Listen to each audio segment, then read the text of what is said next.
The Boy Who Ran with Eagles. In the wide, open plains of South Dakota, on the Pine Ridge Reservation, where the wind carried whispers of history and the sun painted the hills golden, a boy named Kai Blackfeather came into a world of beauty and struggle. His small home, a trailer with cracked windows and a sagging roof, stood among scattered houses on the reservation. Kai's mother, Sarah, worked long shifts at a gas station to keep food on the table for Kai and his little sister Mia.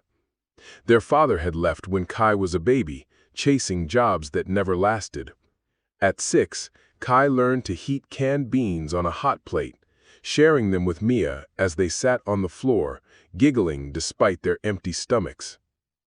"We're strong," he'd tell her, repeating the words of their grandfather, Thomas, who shared stories of their Lakota ancestors.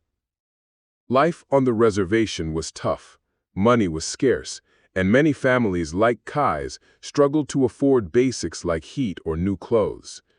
The school was a mile away, a concrete building with old books and broken desks.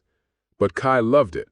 He'd run to class each morning, his worn sneakers kicking up dust, eager to learn. His teacher, Mrs. White Elk, noticed his curiosity. "You've got a bright mind, Kai," she said, giving him a used notebook to write in. Kai filled it with stories and drawings of eagles, inspired by Thomas's tales of their sacred place in Lakota culture. At 8, trouble hit hard. Sarah got sick with a bad cough, and the nearest doctor was hours away. Medicine cost too much, so Kai started collecting cans from the roadside to sell for a few cents each. "I'll help, Mama," he promised, his small hands sore but his heart determined. Sarah recovered, but the bills piled up and they lost electricity for weeks. Kai studied by candlelight, his pencil scratching out math problems. Thomas, with his kind eyes and weathered hands, taught him Lakota traditions to keep his spirit strong. "The eagle flies high because it never gives up," he'd say, showing Kai how to burn sage for prayers. School was Kai's escape, but it wasn't easy. Some kids teased him for his patched clothes, calling him rags. Kai ignored them, focusing on his grades. By 10, he was the best in his class at reading and math. He also discovered running. The school had no track team, but Mrs. White Elk organized races in the field. Kai, skinny and fast, outran everyone, his feet pounding the earth like drums. "You're a natural," she said, giving him an old pair of running shoes donated by a charity. They were too big, but Kai stuffed them with cloth and ran anyway. At 12, Kai faced a bigger challenge. Sarah's hours got cut at the gas station, and they struggled to buy food. Kai took a job delivering newspapers before school, waking at dawn to ride an old bike through the reservation. The extra money helped, but it left him tired, his grades slipping. "I can't do it all," he told Thomas one night, his voice shaking. Thomas handed him a small eagle feather. "This is your strength.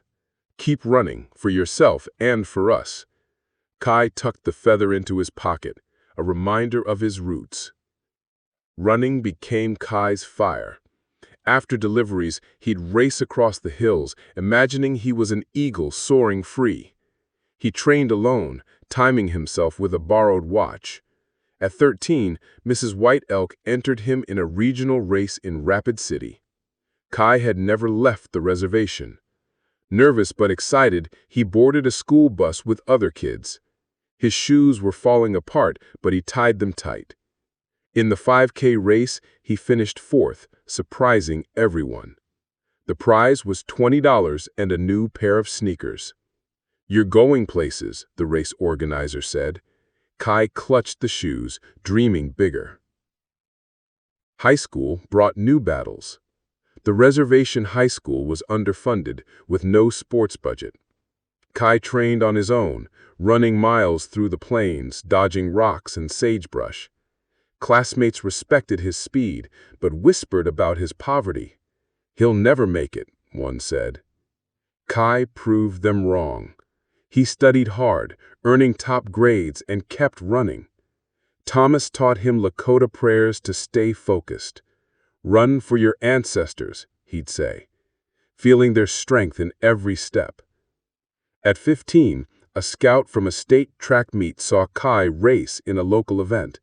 "You've got talent," he said, offering a spot at a summer camp in Sioux Falls.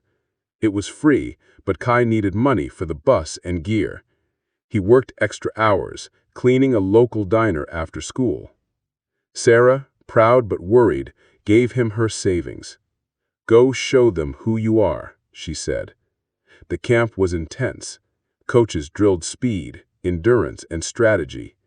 Kai, the only native kid there, felt out of place among city runners with fancy gear, but he ran faster than most, earning respect. "You're a contender," his coach, Mr. Larson, said. Back home, Kai trained harder. He woke at 5 a.m., running before school, his breath steaming in the cold. He ate what he could: fry bread, beans, sometimes just water. At 16, he entered the South Dakota State Championships. The 10K was grueling, with hills and fierce competition. Kai's shoes were worn, but his heart was strong. He crossed the finish line second, collapsing in joy. The crowd cheered, and Sarah and Mia hugged him, tears streaming. "You're our eagle," Sarah said.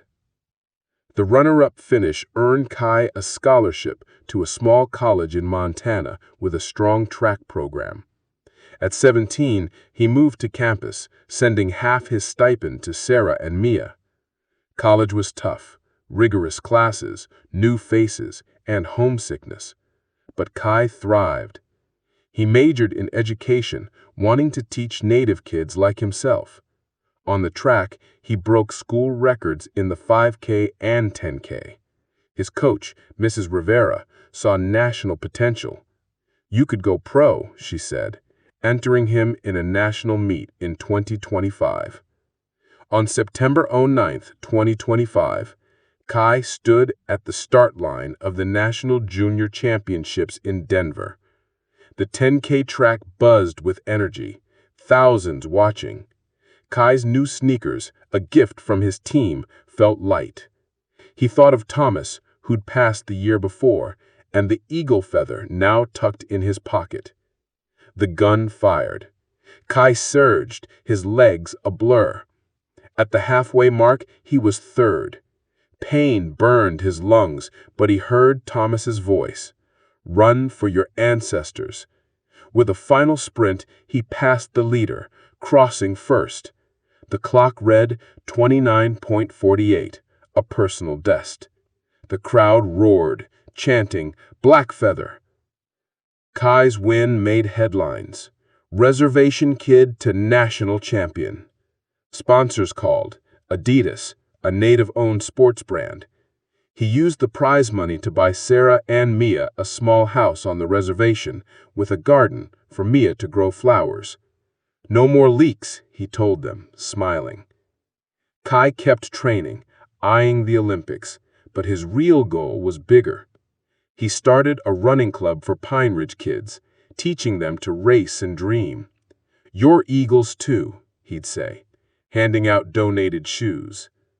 One evening, Kai ran through the plains, the setting sun painting the sky red. He felt Thomas's spirit, his mother's pride, his sister's hope. From a trailer to a track, Kai Blackfeather had soared, proving the world wrong, one step at a time.